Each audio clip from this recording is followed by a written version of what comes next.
E aí, galera, beleza? Como é que vocês estão? Meus amigos, não tem pra onde correr. Sexta-feira nunca decepciona. Sempre acontece algum assunto interessante pra gente poder comentar. Ontem não foi diferente. Dividi o vídeo só em duas partes, sendo que dentro delas tem coisas diversas. Quero começar falando do desgoverno, falar sobre a relação do Lula com sua bancada, brigas internas no PT, reveladas aí pela Daniela Lima, mostrar um pouco como anda as redes sociais pro painho, trazer algumas coisas ligadas à votação do BPC, do salário mínimo, mostrar a diferença de comportamento da militância da direita versus a militância da esquerda, ver quem tem político de estimação, ver quem está do lado do povo. E aí tem umas coisas bem interessantes pra gente relembrar, porque relembrar é viver. Não quero adiantar muita coisa, mas tá interessante. Aí tem mais também algumas coisinhas, uma pessoa que apareceu ontem, que é conhecida de verões passados, defendendo aí coisas absurdas, e aí vale a pena lembrar, pra não cair na lábia, né, de gente espertinha, porque nem tudo que reluz é ouro. Tem muita coisa pra falar no primeiro tópico. E depois a gente vai falar da nossa linda democracia, o famoso Júnior, porque Júnior está sempre em perigo, sempre ameaçado. Ontem tivemos uma notícia aí que o Daniel Silveira finalmente conseguiu aí, né, liberdade condicional, não é liberdade plena. Falar sobre isso, falar sobre um texto que saiu na Folha de São Paulo, sobre o 8 de janeiro, documentos aí que falam um pouco do clima como estava antes, que a turma talvez, né, soubesse que estava assim meio movimentado o Brasil. E tem mais algumas coisinhas também para falar dessa questão, falo do Felipe Martins, José Disseu, e dentre outras coisas. Mas vem comigo que tem muita coisinha. A começar com ela, eu já vou aqui dar play, porque esse vídeo aqui ele vai balizar algumas coisas que eu quero mostrar para vocês a seguir, sejam comentários da rede social, de pessoas comuns, jornalistas, textos de jornalistas de esquerda. Daniela Lima conta um pouco dos bastidores da turma do painho. Escuta só. Eu tava falando com uma fonte agora antes de entrar no ar ali da base do governo, tá? E eu tô falando assim, da base mais governo impossível. Eu tô falando com gente do PT. E essa fonte me disse o seguinte, Dani... Alguém duvida que Daniela Lima tem linha direta com petistas? Petista de verdade. Vamos ver o que o petista falou pra ela. O governo, ele tá chegando aos seus 2 anos meio sem ar. Tá esgotado. Tem uma ideia de que as coisas vão obrigatoriamente se movimentar por conta das eleições na Câmara e no Senado, mas a percepção interna é de que, mesmo para os muito próximos, o desgaste está muito grande. E aí ele me relatou uma cena que eu achei sui generis, ou melhor, cristalina. Uma cena que mostra para vocês o tamanho do nível do desgaste. A bancada do governo, né, do PT, fez uma reunião que era para ser uma coisa, um jantar, uma coisa leve, meio que para misturar a reunião de preparação do pacote de gastos, da votação do pacote de gastos, com uma espécie de confraternização de final de ano. E aí a fonte estava me relatando, o senador tal levou um peixe, o senador Randolph, que é o líder do governo no Congresso, levou um camarão, porque a ideia era fazer uma coisa ali leve. E foram 2 integrantes da cúpula da Fazenda representar a Fazenda para explicar um pouco por que tinha que mexer nas coisas. Gente, azedou o clima, que muita gente saiu sem comer, foi o que me disse a fonte. Figura de linguagem? Pode ser, mas o apetite foi embora. Porque na hora que foram dizer por que precisava mexer no BPC, benefício de prestação continuada, que é pago a pessoas da terceira idade, 60 a mais, né, com dificuldades motoras, explodiu esse gasto, mas são pessoas que ganham pouco. Então vai ter uma mudança no cálculo, que é uma espécie de tentativa de conter um pouco a explosão do pagamento desse benefício e entender se tem gente recebendo ilegalmente. E diz que um dos maiores protestos veio do senador Paim, que também está no PT histórico há muitos anos, dizendo um diagnóstico de que, assim, como é que eu vou justificar isso para minha base? Cadê a história que vai provar que tem gente recebendo isso aqui indevidamente? Qual foi o tom da discussão travada com os integrantes da Fazenda? Então, para você entender, para passar esse pacote do Haddad, o sufoco foi dentro do PT. Chegou um momento em que os 2 integrantes da diretoria, do secretariado do Ministério da Fazenda que estavam lá, ouviram o seguinte: vocês estão demolindo o último pilar de sustentação do governo, que são os mais pobres, que são os que recebem benefício de um governo de esquerda. E explicaram, lutaram.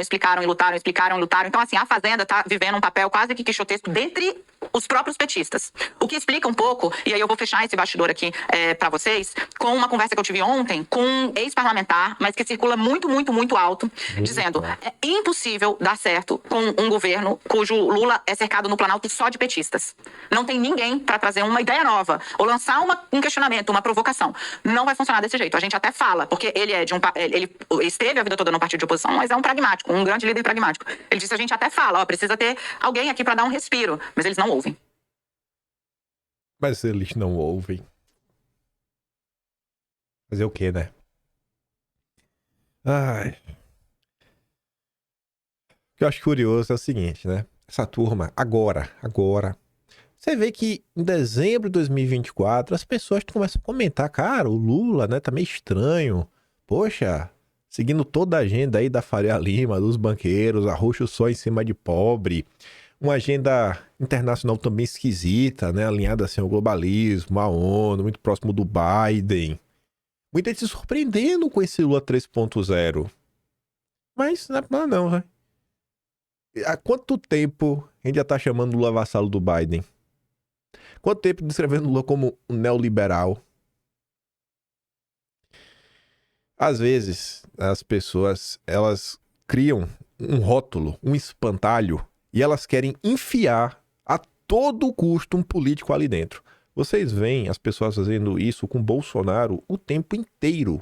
Eu tenho certeza que vocês cansam com aquelas acusações infundadas.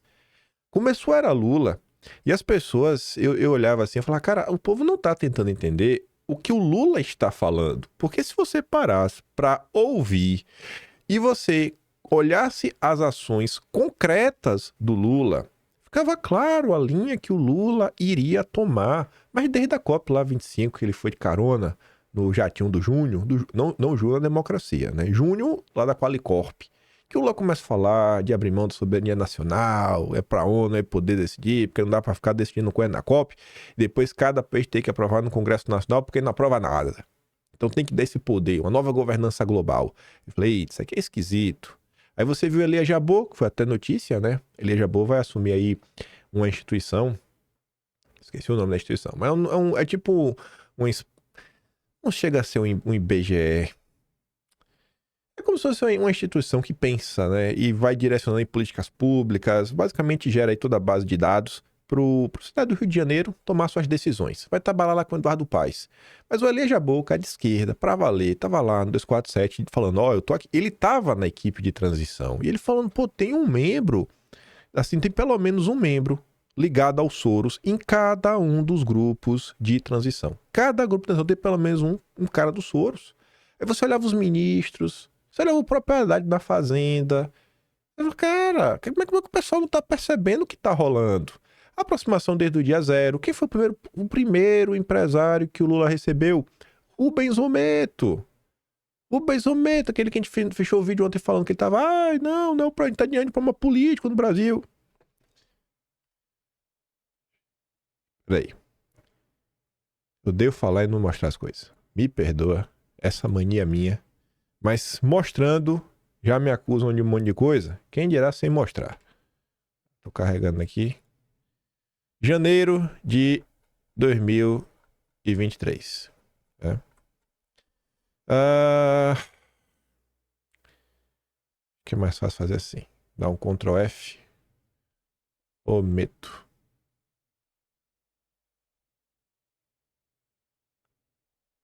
Deixa eu ver se vai assim. Aí.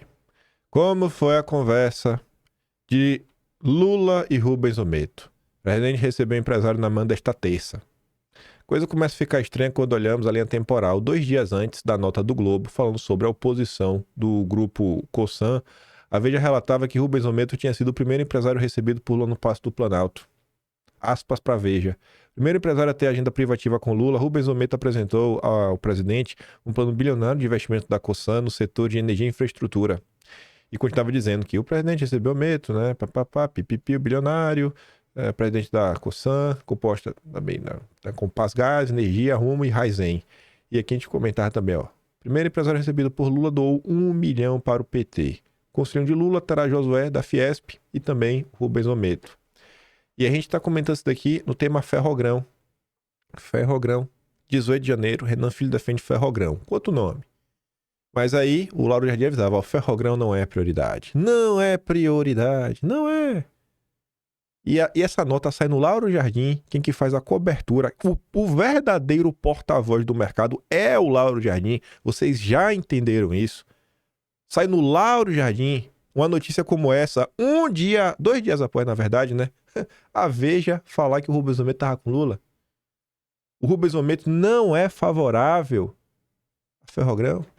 Como diz o Lauro Jardim, ó, segunda nota, aspas, citação direta. Além dos questionamentos ambientais que são fortes a Ferrogrão, é também o centro de uma briga de pesos pesados. O grupo Cosan, dono da Rumo, faz forte oposição ao projeto. Aí depois a gente relembrava que desde 2021, a Cosan do Rubens Ometo já fazia oposição. Então, assim, aquela necessidade de pegar o Lula, colocar na caixinha, foro de São Paulo, isso, aquilo, outro, fez com que as pessoas não conseguissem julgar o governo como deveria. Tá aí, né? Nem a direita nem a esquerda. A turma achou aí que recebeu o comunistão, ganhou o neoliberal da Faria Lima. Aí você vê, ó. Esse daqui é um cara que ainda raciocina. Porque tem muita gente que continua passando pano. Por mais que eu vote no PT, ver isso acontecendo é decepcionante demais. Não voltei pra isso. Não voltou para. O que é que esse cara tá falando? Ele tá comentando aqui, né, um vídeo do grande William Bonner. Bonner acaba de informar no Jornal Nacional que a Câmara dos Deputados aprovou o projeto que limita o aumento do salário mínimo. O curioso é que quem enviou esse projeto? Quem enviou saiu de onde? De onde, hein?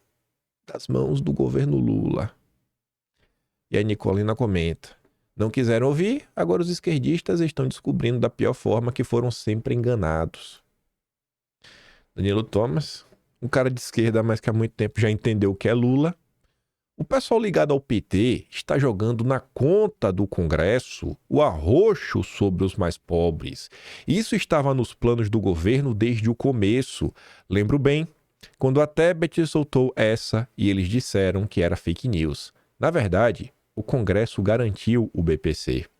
O grande dilema da esquerda radical, aquela que se posiciona como oposição de esquerda... O BPC, né? Mudando aqui pro Breno Altman. Esse daqui é descaradinho. O grande dilema da esquerda radical, aquela que se posiciona como oposição de esquerda, é definir qual é o inimigo principal, o governo Lula ou a extrema-direita. Essa definição é crucial, como em 2016, quando frações desse campo não se mobilizaram contra a Lava Jato e o golpe. O que ele está falando? Eu entendo que vocês estão decepcionados com o governo Lula, eu entendo que Lula é um traidor, mas será que o Lula é pior do que a extrema-direita? Entre a traição do Lula e a extrema-direita, de que lado vocês ficarão? Esse é o nível que tá as coisas na esquerda, né? Passada de pano ridícula.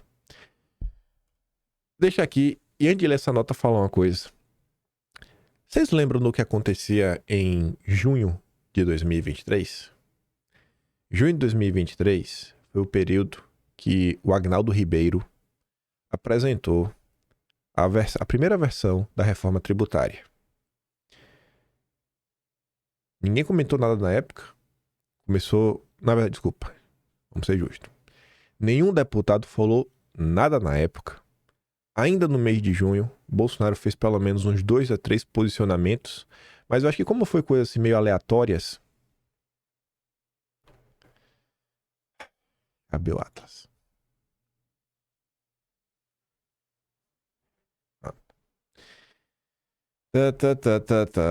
Reforma tributária. Tá aqui. Parte econômica. Tá aqui, ó. Aqui avisando que ia vir. Tá vindo ainda. Acho que é lá pro dia 20 que ele apresenta. Aí apresentou, tá. Aqui era o Figueiredo. Falando dos problemas. Aqui as primeiras críticas, né? CNC criticando, tudo mais. Eric Figueiredo criticou bastante aí. Era a administração Bolsonaro, era membro do IPEA do governo Bolsonaro.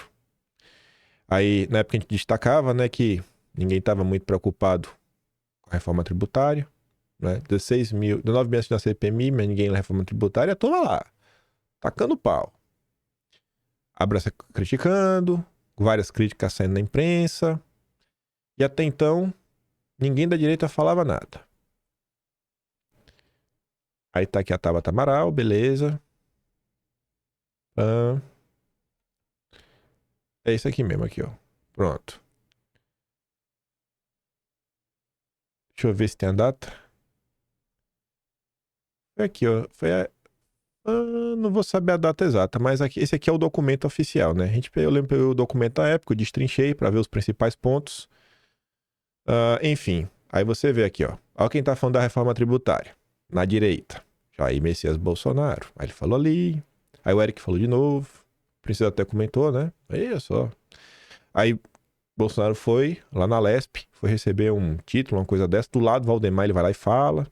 André Fernandes comentou, beleza, bacana. E Bolsonaro falou de novo. Então tá certo. 3 vezes. 3 vezes. E teve ali um outro comentário aí meio disperso dos deputados. Só pra relembrar isso daí. Aí no mês de julho, que foi no mês da votação mesmo pra valer, mais uma vez o Bolsonaro entrou em campo, né? Tentou aí comandar o barco e tudo mais. E por que eu quero relembrar isso? Assim como a reforma tributária, gente, a reforma tributária foi diferente, porque a gente começou a falar dela muito antes mesmo, porque desde janeiro, me perdoa de novo, porque eu não quero parecer mentiroso. Vamos voltar aqui pro Atlas de janeiro, eu sei onde é que tá. Tem que ver aqui na parte de relações internacionais, acho que Davos e SG. Esse daqui, aqui ó. Reforma tributária deve regulamentar o mercado de carbono. Então, desde janeiro de 2003, a gente falava da reforma tributária. Exatamente por conta da Marina Silva. Pronto. Então, dá para provar. A gente comentou no mês de janeiro, saíram várias notícias do mês de março, da Abralatas, com o Arnaldo Jardim, já falando do imposto do pecado. O Bernard App também comentou. Março, abril tem matéria, maio também, maio cresceu bastante, porque em junho, né, apresentou o relatório. A gente comentou,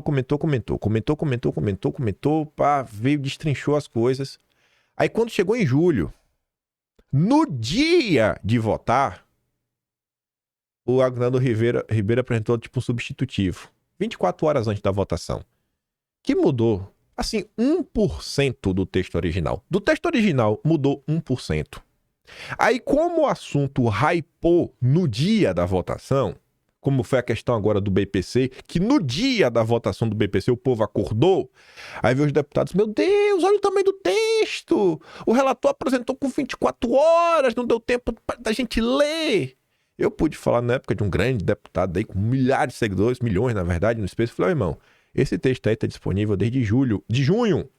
Se eu, que não tenho assessor, não tenho formação em direito, eu pude ler, pelo menos destacar algumas coisas, alguns problemas pelo menos, como é que vocês não tiveram tempo? Aí não sabia me responder. Essa questão da BPC é a mesma coisa. Essa questão do salário mínimo é a mesma coisa. Esse arroxo em cima dos mais pobres é a mesma coisa. É o mesmo padrão. É o mesmo padrão, um assunto que tá aí sendo martelado dia sim, dia também. Tem pelo menos 1 mês e meio que a gente tá falando dessa situação.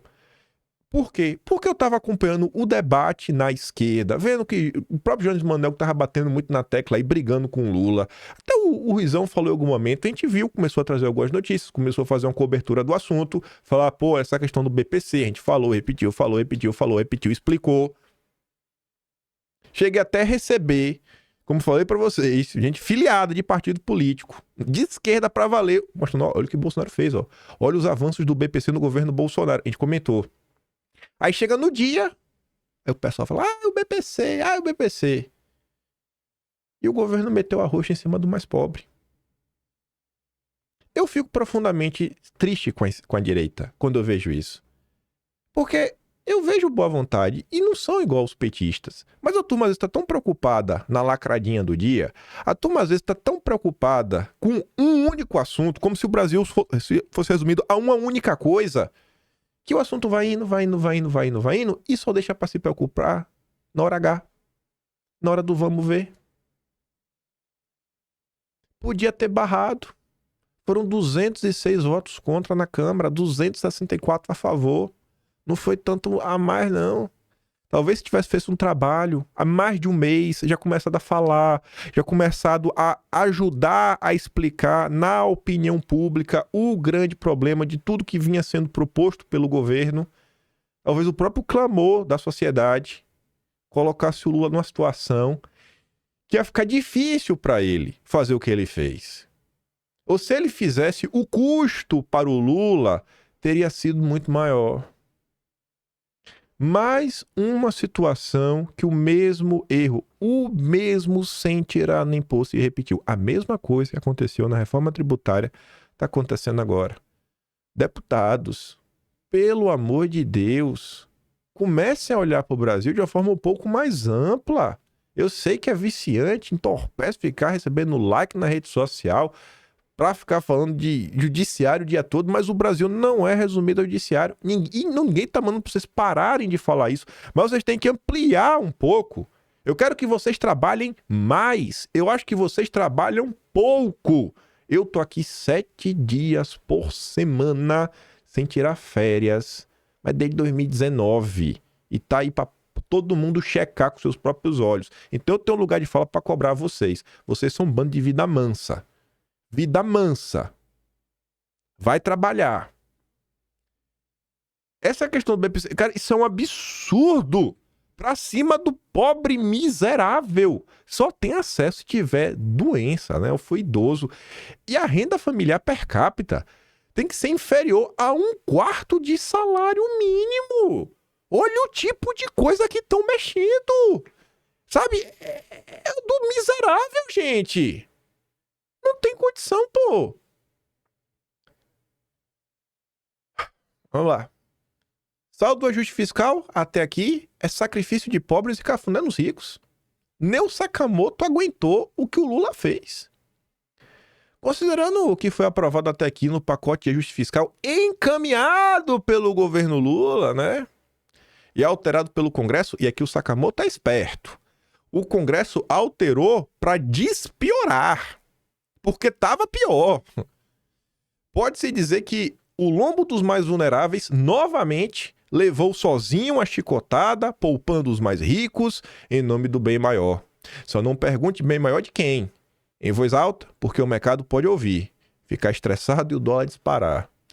Aí ele comenta lá do que foi feito o salário mínimo e tudo mais. Isso sem contar as restrições ao BPC. Que se não tivessem sido desidratadas... O que ele não fala no início do Congresso, ele fala agora. Foi o Congresso que impediu o Lula de fazer toda a maldade prevista por eles, pelo Haddad. Causaria um impacto ainda maior. Ao mesmo tempo, a limitação dos supersalários do funcionalismo público, eliminando penduricalhos que garantem remunerações bem acima do limite de 44 mil, ganhou um gatilho que permite que ela seja contornada. E a proposta de tributar quem ganha acima de 50 mil reais por mês... até agora, nem foi apresentada pelo Haddad, só gogó. Sem essas medidas de caráter civilizatório, o andar de cima foi poupado. Esse é o governo Lula. Ficam os super salários, morre a isenção do imposto de renda para os pobres. É o famoso, na volta a gente compra. Olha todo o marketing. Agora fica ainda mais claro porque Lula trouxe o Sidônio. Foi uma jogada puramente eleitoreira de marketing. O anúncio da isenção do imposto de renda. Era de, né? O anúncio não emplacou mesmo. O anúncio aí da isenção de 5 mil. Houve um corre-corre quando foi anunciado pelo ministro erroneamente, e Painho ficou muito bravo, disse até que ninguém está autorizado a dar ideia nova.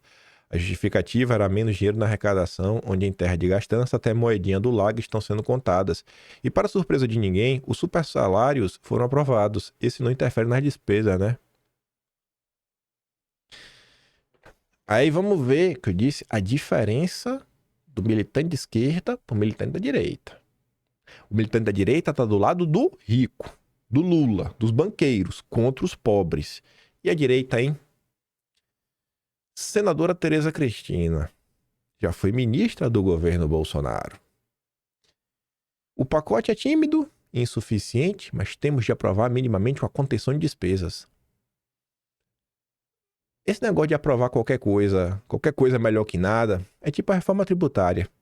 Esse papo de qualquer coisa é melhor do que nada. O que aprovou a reforma tributária é boa? E esse pacote de corte de gastos? Resolve o quê? Nada. Gente, vamos falar de números. Vamos ser extremamente lógicos. Vamos falar de números. Números. Que aí é irrefutável. O pacote do Haddad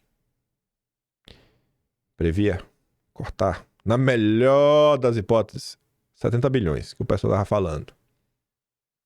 E quando o pacote do Haddad foi anunciado, o clima no Brasil piorou tanto que o dólar chegou a bater 6,30. A Selic já foi para 12 e pouco, previsão de ir para 14. Assim, a gente tá falando de um crescimento da Selic basicamente 4 pontos. Vamos botar 3. Segundo o próprio Banco Central, cada 1 ponto de aumento na Selic aumenta o pagamento de juros em 50 bilhões. Então a gente está falando de um aumento do custo de 150 bilhões. A previsão da última dada era 70. Apresentou um pacote de corte e a gente está no prejuízo de 80. E ainda vai cortar do pobre.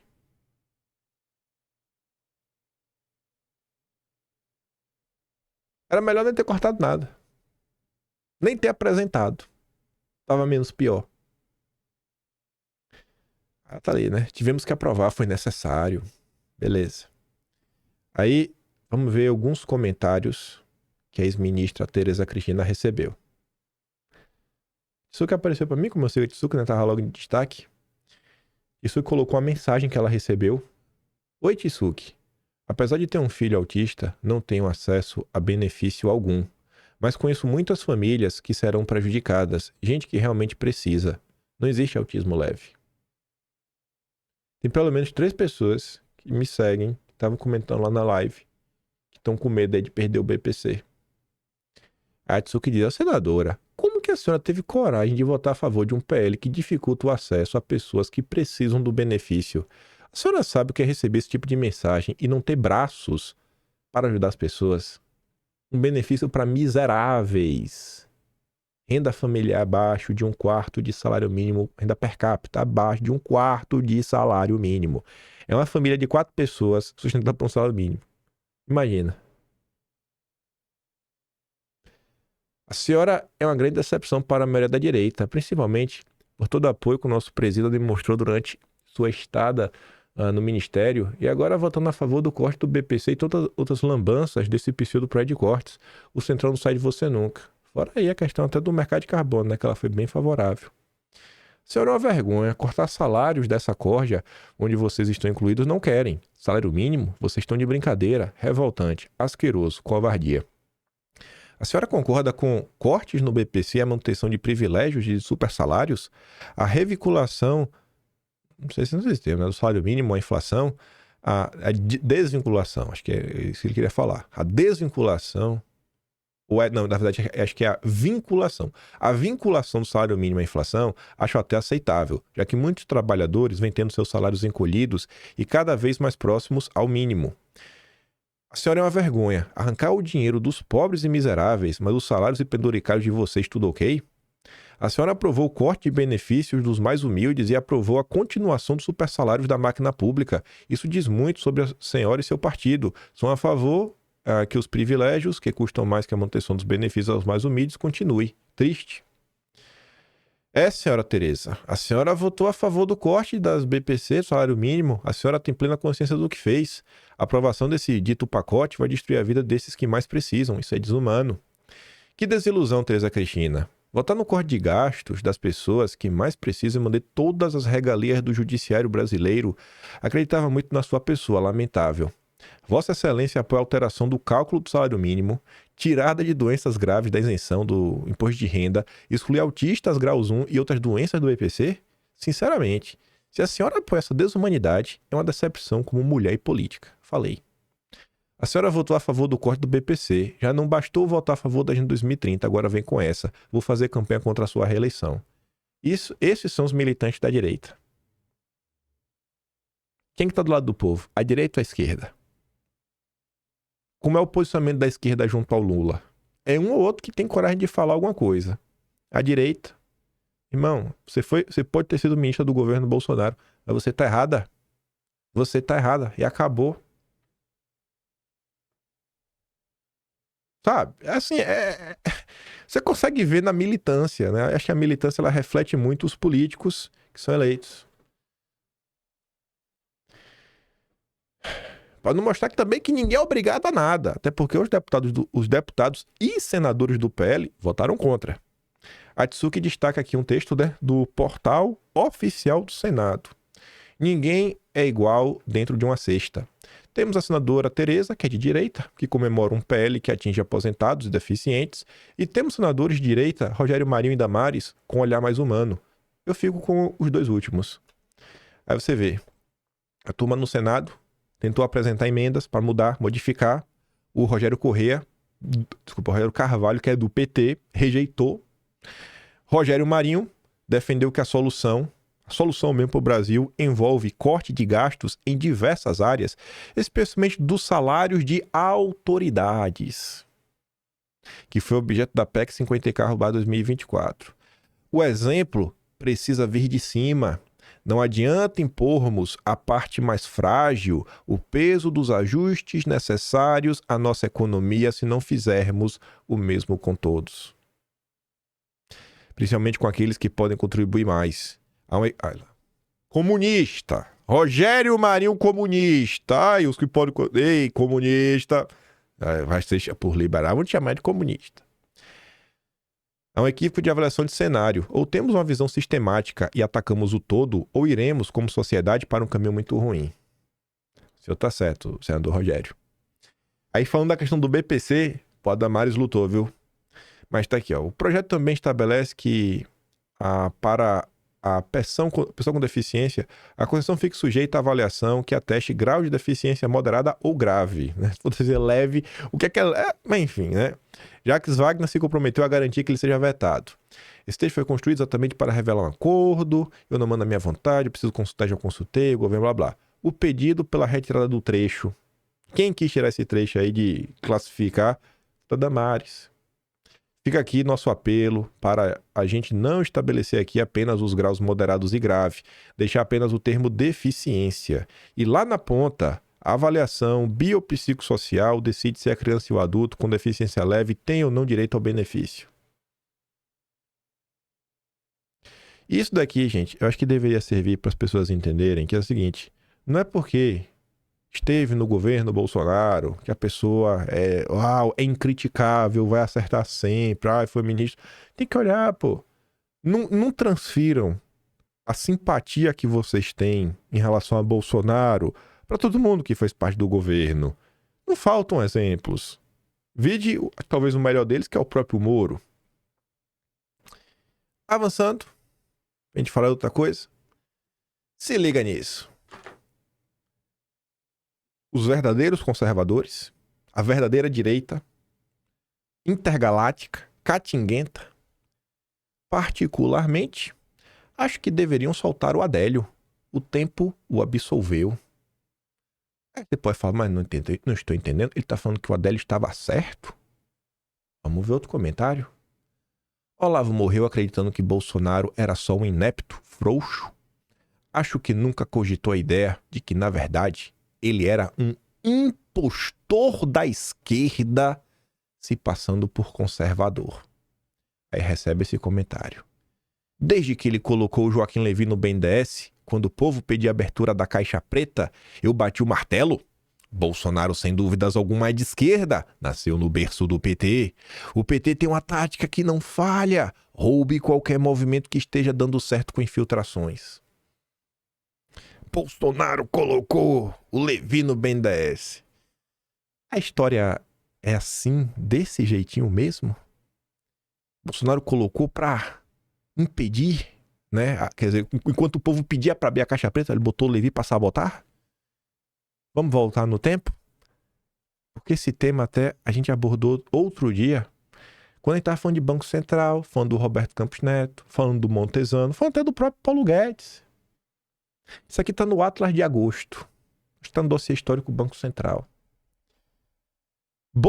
Olha a manchete. Bolsonaro quis vetar Levy no BNDES antes da posse. O Guedes que insistiu. Não, tem que ser o Levy, tem que ser o Levy, tem que ser o Levy, tem que ser o Levy.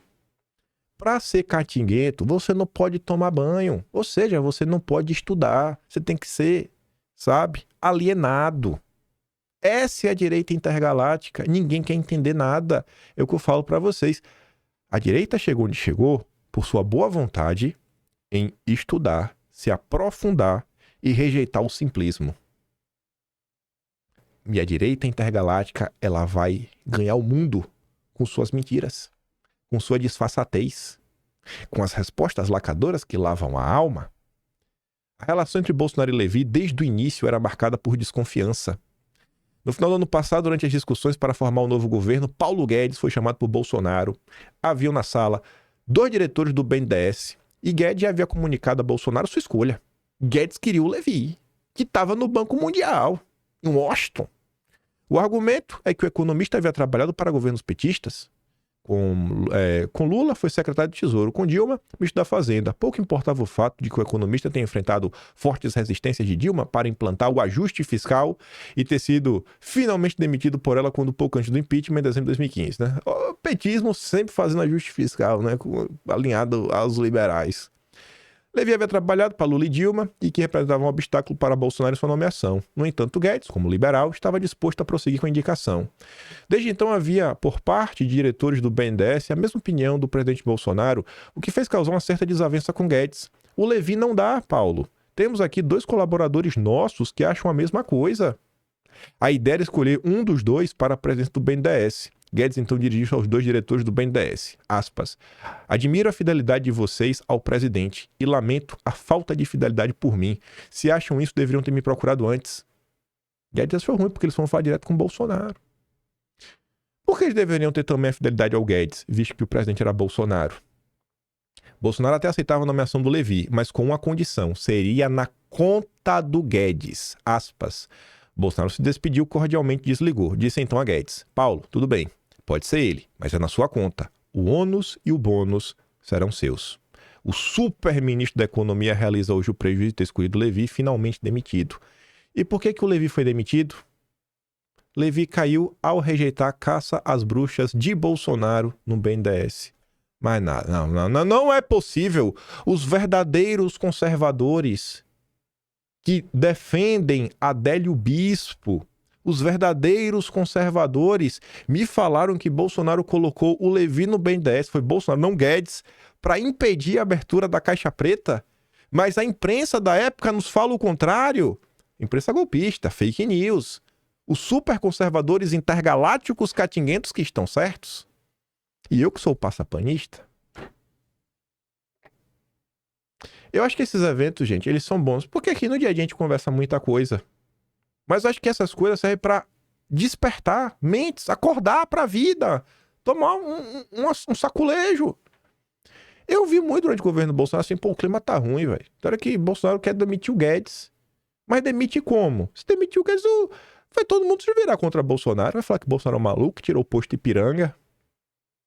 Porque às vezes a população, assim, tem uma visão romântica sobre as coisas.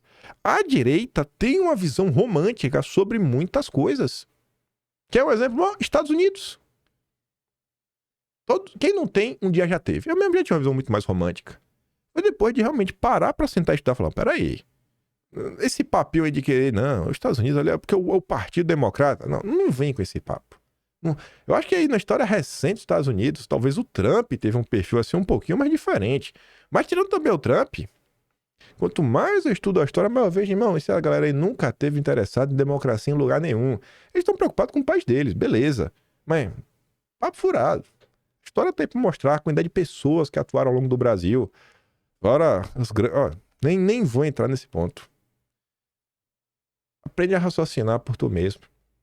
Não transfere a imagem que você tem, a simpatia que você tem de Bolsonaro para outra pessoa. Bolsonaro é um, o outro é o outro.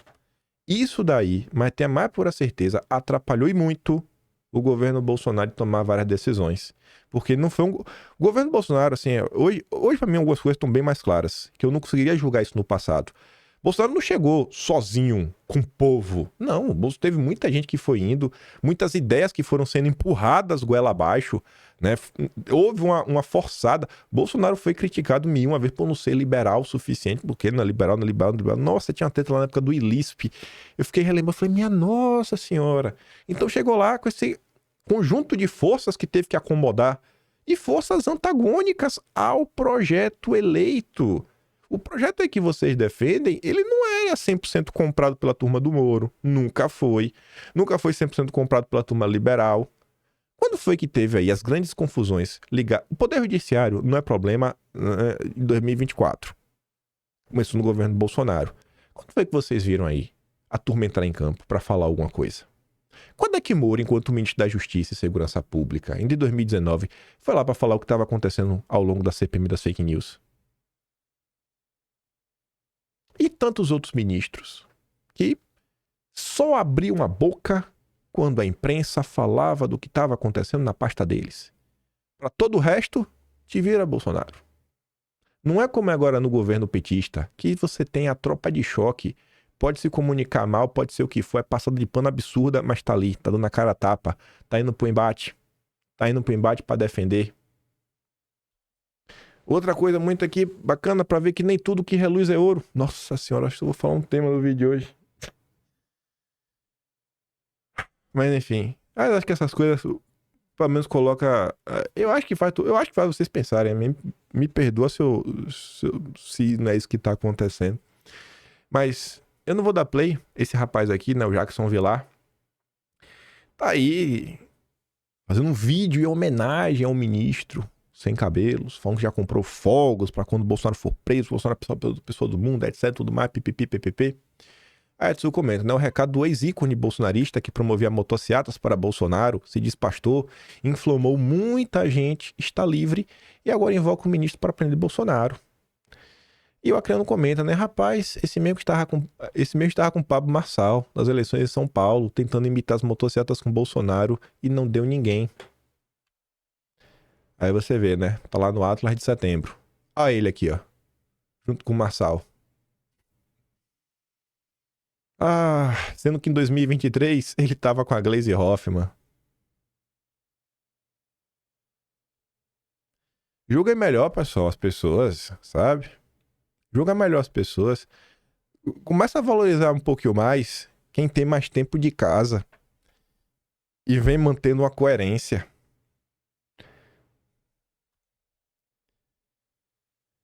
Amigos que votaram no Lula em 2022, vocês estão arrependidos? Dúvida sincera. Aí o Pedro Menezes responde, não. Inclusive votei achando que o governo seria pior do que tá. Tá melhor do que Pedrinho esperava. Como é que ele vai se arrepender? Aí a Renata Barreto coloca ali um comentário indignada. Meu Deus, como é que ele fala isso? E o Pedrinho diz, ó, Renata, pense pelo lado bom. Quem ganha em dólar vai ter mais poder de compra quando vier visitar os amigos na Papuda. Como esse cara é democrata, né? Nossa, como ele defende a liberdade. Vamos ver como é que pensa o Pedrinho. Em qual espectro político o Pedrinho está? Ele compartilha ali a foto, o tweet do Fernando Henrique Cardoso, né? A maior liderança liberal da história do Brasil e a revista mais importante da história do liberalismo concordam. No mesmo dia que ele tweetou isso daí, que ele retweetou o Fernando Henrique Cardoso, tinha sido uma notícia no The Economist, a revista dos Rothschild. Um liberal. Ai, os liberais. Outra postagem do Pedrinho, né? Quando dizem que o liberal não pode votar em Lula, os argumentos sempre são sobre o que o Merkel chamava de liberismo. Ele usa a palavra para lembrar que o liberalismo vai bem além da economia. Convenhamos, se for discutir liberalismo mesmo, não tem comparação entre Lula e Jair Bolsonaro. E aí, liberalismo, você curte? Você curte? Você curte, meu? O liberal, também liberal, Thiago Susequinde, até liberal do movimento Acredito, que é o movimento aí que o Armínio Fraga faz parte. Acho engraçado quem trata o establishment brasileiro como petista. O establishment brasileiro era e segue tucano, ou seja, liberal. Mas ao contrário deles, se preocupa com a democracia e tem ojeriza a extrema-direita. Estão na posição desconfortável a apoiar levemente o PT, mas não na economia. O pacote econômico, o que a Fazenda vai fazendo, os liberais concordam. Essa é outra coisa que a direita romantiza demais. Romantiza demais. As ideias liberais, elas só avançaram no Brasil por causa da Lava Jato. Por quê? Eu te explico, fácil. Porque o PT aprontou tanto que a turma falou, irmão, vende essa porcaria porque eu não quero mais ver ninguém roubando estatal. Aí surgiu a turma e falou, sabe quem defende isso? O liberalismo, Estado mínimo, se a gente vender tudo, ninguém pode roubar. E o brasileiro, que não conhece sua própria história, não sabe o que acontece no Brasil desde 1800 para cá, não sabe o que foi a República Velha, não sabe o que foi as entre-safras, né? Entre-safra do governo Vargas, a entre-safra do segundo governo Vargas, né? E o pós, e a redemocratização, né? O pós-regime militar. É a esquerda, desse é a esquerda que estava no poder, né? Durante todo esse período. O problema do Brasil são os liberais. Hoje, a missão de quem não quer ver a extrema-direita voltar ao poder é dar todo o apoio político possível à dupla Fernando Haddad e Simone Tebet, que conhece a dimensão do problema fiscal do país e precisa enfrentar o lobby, o Congresso e o próprio governo para atuar de verdade. Ai, ai, ai, ai, ai. Lula a Galípolo, você vai ser o presidente com mais autonomia que o Banco Central já teve. Autonomia de quem? De quem? Do governo? Mas será que ele vai ser autônomo da Faria Lima? Dos grandes bancos? Autonomia de quem, né? Do Lula da Faria Lima. Quem manda, manda, e quem obedece finge que é autônomo. Durante o governo Fernando Henrique Cardoso, foi criado um negócio chamado Boletim Focus. E existem algumas críticas aí falando que às vezes o Banco Central acaba por tomar decisões no esquema de profecia autorrealizável. Porque o Boletim Focus você consulta o mercado, e você não vai consultar todo o mercado, você vai consultar algumas pessoas, algumas instituições, que são 100 e poucas pessoas. E aí o mercado vai passar a sua previsão de inflação, disso, dó, tudo mais. E se o Boletim Focus não influenciasse em nada, não tinha para que existir o Boletim Focus, né? Porque o mercado já é dono de basicamente toda a imprensa especializada em economia no país. Quando não é dona, vários desses bancos e instituições financiam bem, sabe? Porque para mim você colocar algumas propaganda, né? Anúncio em jornal. Você tá financiando o jornal para falar o que você quer. Enfim, então, acho difícil, viu? Acho difícil existir um Banco Central 100% autônomo. Primeiro passo para ser 100% autônomo devia ser cancelar o Boletim Focus. Aí tá ali, né? Banco Central autônomo. Ainda copiou a live de Bolsonaro, esse miserável. Meu Deus do céu. Quem disse que Lula não faz disputa ideológica? Olha ele legitimando ideologicamente a autonomia do Banco Central. O legado que Lula vai deixar para a esquerda brasileira vai ser um cenário de terra arrasada. Para a verdadeira esquerda. Não é esquerda que é esquerda mesmo, pra valer, que bate no peito. Esquerda raiz. O Lula traiu essa galera. O Lula rifou. Não tem mais esquerda raiz. Né? Não é, eu acho nem que tem como deixar um legado, que essa esquerda já acabou. Em 2013, no Grande Despertar, já não tinha mais essa esquerda. Em 2013, a esquerda já era o woke. Aí a Vera Magalhães comenta, né, sobre esse evento. A Vera Magalhães fez um comentário bem pertinente. Vai, Verinha. Se você pega o sujeito que vai ter a maior autonomia de todos os tempos, você põe embaixo da sua asa, chama ali junto com os seus ministros, faz um vídeo de fim de ano, faltou trocar um presentinho ali de amigo secreto, o que você está querendo dizer? Hashtag tamo junto. É isso que ele está querendo dizer. Galípolo é nosso, agora vai entrar o nosso. Toda a simbologia do vídeo é de menos autonomia e não mais autonomia. Ele nunca fez um vídeo desse com o Roberto Campos Neto. Se o Bolsonaro fizesse um vídeo de fim de ano desse com o Roberto Campos Neto, o mundo cairia, e com razão, né? Basta dizer que quando o Campos Neto foi votar com a camisa do Brasil, o mundo caiu, e com razão, porque todas essas são simbologias que apontam no sentido de menos autonomia e não mais autonomia. A autonomia significa o seguinte: a autoridade monetária é dissociada do governo. O Lula não precisa bater nas costas dele e dizer: você vai ser o melhor presidente do Banco Central e o com mais autonomia, pelo fato de que é a lei e não é ele que garante que ele tem autonomia. Ele não precisa ir lá ganhar um beneplácito do presidente para ter autonomia. Ele tem uma autonomia que é garantida por lei. Então, a UI, ele reduz a autonomia de que ele vai dispor na largada e não aumenta, com aquele sorriso amarelo, porque ele próprio, Galípolo, sabe que aquilo ali não era muito próprio, não era muito da liturgia do cargo que ele vai assumir, mas ele foi. E aí, estando ali ao lado dos ministros, inclusive de um que já foi chefe dele, ele se coloca numa situação de quem é praticamente parte do governo. E o Lula, não nos esqueçamos, foi quem, lá no seu mandato, no primeiro mandato, deu status de ministro ao presidente do Banco Central. Henrique Meirelles tinha o status de ministro, e isso tinha uma razão na época, porque ele tinha uma série de investigações e o governo não queria que o presidente do Banco Central ficasse sujeito a ser investigado em primeira instância, então garantiu a ele status de ministro, que é o oposto da autonomia. A autonomia é justamente você separar de quaisquer dos poderes e dizer que é uma entidade, uma instituição com o seu próprio regramento. E quando você nomeia um presidente do Banco Central como seu ministro, ele está claramente sujeito a ser demitido a qualquer momento. A não ser que o Lula ache que ele vai precisar assegurar a autonomia ao Galípolo, porque ele vai conseguir de alguma maneira mudar a lei, não tem sentido essa reunião de hoje. E ele não vai conseguir mudar a lei. Se ele tem alguma ilusão nesse sentido, que, aliás, ele já demonstrou na entrevista ao Fantástico, quando ele falou lá da irresponsabilidade de aumentar a taxa de juros todo dia, se referindo ao Banco Central, ele falou, mas nós vamos mudar isso.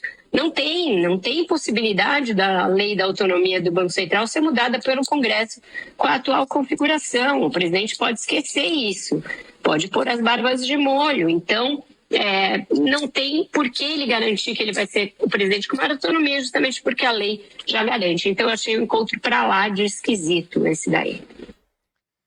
Vocês vão ficar felizes em ter o Gabriel Galípolo como presidente do Banco Central? Você acha que ele tem a política econômica que vocês defendem?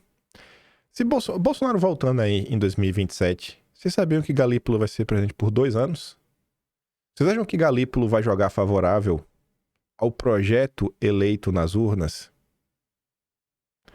O povo tem que ter mais responsabilidade na hora de votar.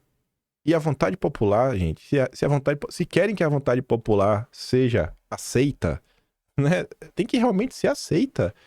Aceitar a vontade popular é aceitar a vontade popular. Como é que você elegeu um governo de direita e leva para casa o Galípolo? Faz sentido? Eu acho que não.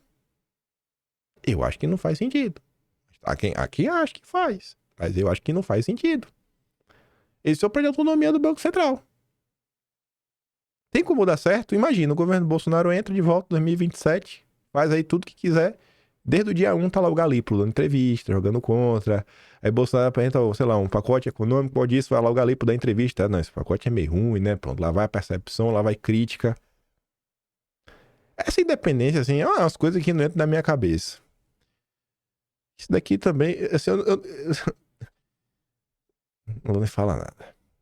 Sinceramente, dólar alto é problema pra quem? Tô sendo sincera. 60 mil pessoas curtiram isso. Com todo respeito, Ana, não esperava ler isso de uma pessoa com PhD. Com todo respeito, sou doutor em linguística, não em economia. Mas eu acho que o dólar, dona Ana, grande PhD, uma coisa tão basilar que eu acho que independente se você estudou artes, letras, matemática talvez tenha alguma relação, mas independente da sua área de atuação, eu acho que é uma pergunta no mínimo curiosa, né? Ó, grande PhD.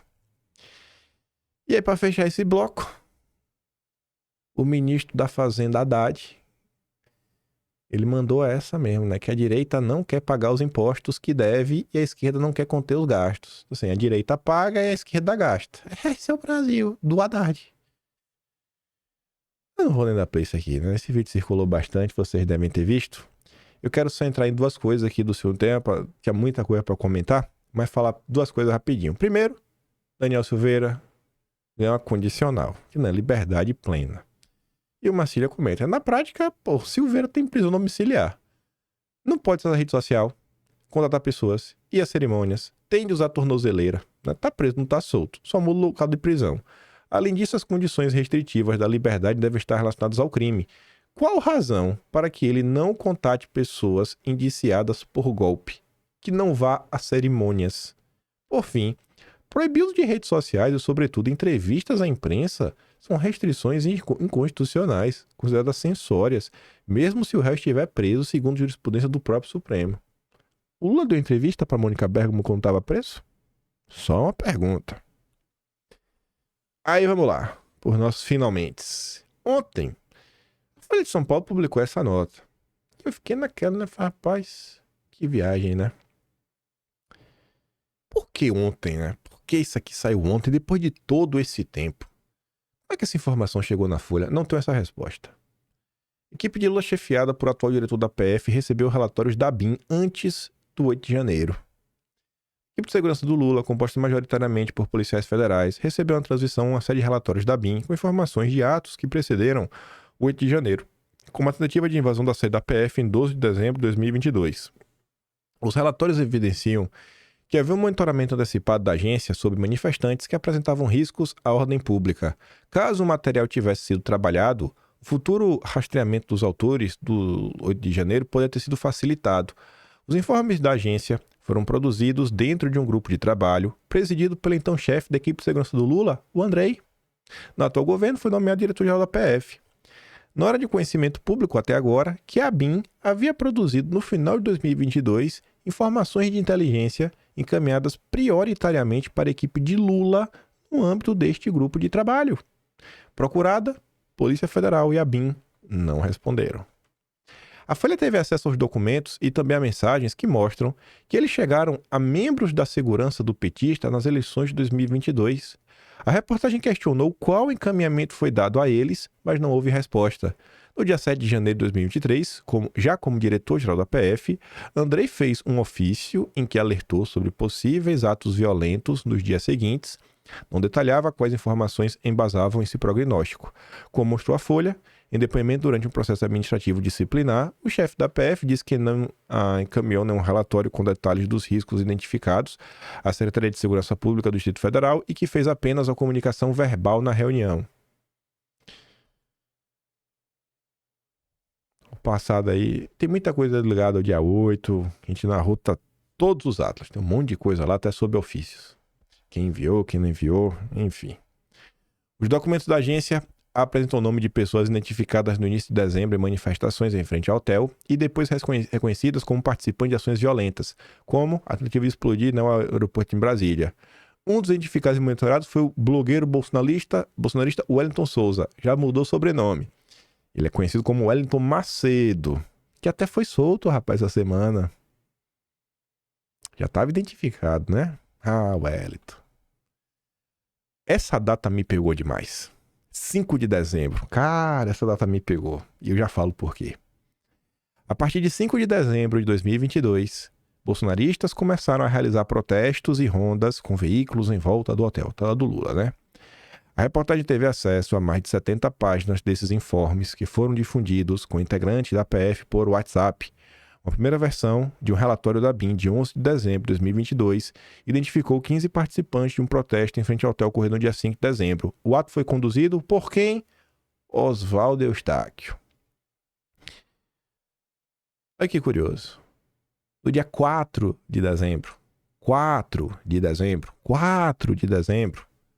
pessoas nas redes sociais comentavam, você vê, Coringa opressor. O povo é muito burro. Continua em frente aos quartéis. Esse sujeito não está com o Brasil. Estão invadindo shoppings e aeroportos para quê? Estão agindo como arruaceiros da esquerda e serão tratados como tal. Simples assim. Aí a Regina falava, atenção, sério, o que está para acontecer essa semana? Oswaldo Eustáquio tomou a frente dos movimentos e postou vários vídeos chamando o pessoal que está na frente dos QGs para ir para o Planalto. Isso pode gerar um Capitólio igual aconteceu nos Estados Unidos. Você estava certa, viu, Regina? Para frente, Brasil. Oswaldo Eustáquio está manipulando os indígenas e toda a população. 8 dias depois, o Sererê foi preso. No dia que o Sererê foi preso, quem estava lá também? Wellington Macedo, que foi solto essa semana. Dia 6 de dezembro. Não saiam dos quartéis. Não escutem o Oswaldo Eustáquio e a Karina Belomé. Estão pedindo para saírem do QG e para a Esplanada. Não façam isso. É uma cilada.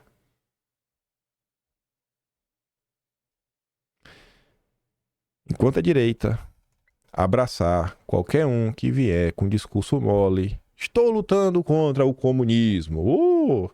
Dá 2 gritos aí com o judiciário. Vai continuar aparecendo aí, gente. As rencas. Nas rencas. O mais recente caso aí foi o Pablo Marçal. Que o Brasil segue no caos. Acabou a eleição, mas o caos no Brasil não acabou. Olha o que está acontecendo agora em relação ao dólar, relação ao BPC, né, os mais pobres. Onde é que está o seu Pablo Marçal? E essa pergunta é muito pertinente porque ele vai voltar em 2026. Existe uma espiral do silêncio na direita. Tem grandes comunicadores que vocês conhecem que já afirmaram publicamente em uma participação, não vou falar o que é porque vai saber exatamente quem é a pessoa. Não, a gente sabia que ele tinha umas coisas erradas, a gente optou por não falar.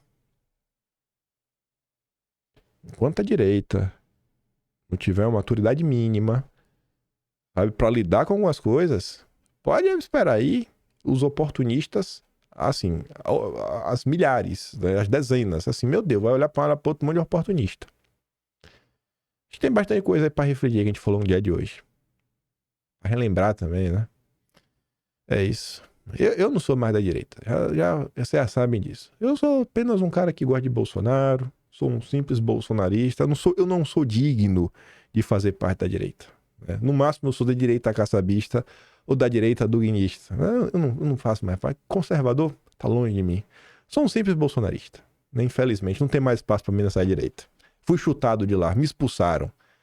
Mas vocês aí que são, sabe? Pensa, gente, que caminho vocês querem para a direita? Qual o direcionamento? Sabe? O que é que vocês acham que vai ser feito aí para alcançar mais pessoas, para conseguir ter algum fruto, algum trabalho? Eu acho ainda que apostar em Bolsonaro é a melhor das opções. Mas quem sou eu, né? Eu não sei de nada. Eu fico por aqui. Se igual é meu trabalhinho, quiser dar um pouco mais, posicionamento no canal, tem um Tony Valeu, tem um Patreon na descrição e tem um Atlas brasileiro, kimpai.com.br. Não dá, né? O Atlas realmente... Quase todo dia a gente acaba revisando alguma coisa. Tá lá, não, a gente falou, tá aqui, ó, tá registrado. Só não conhece a história de 2023 pra cá e alguns eventos do passado quem não quer. Tá lá. Tudo organizado. Quem deixar aí à esquerda recontar a história, porque quis. Aquele grande beijo e abraço. Tamo juntos. Valeu, meus amigos. Fui.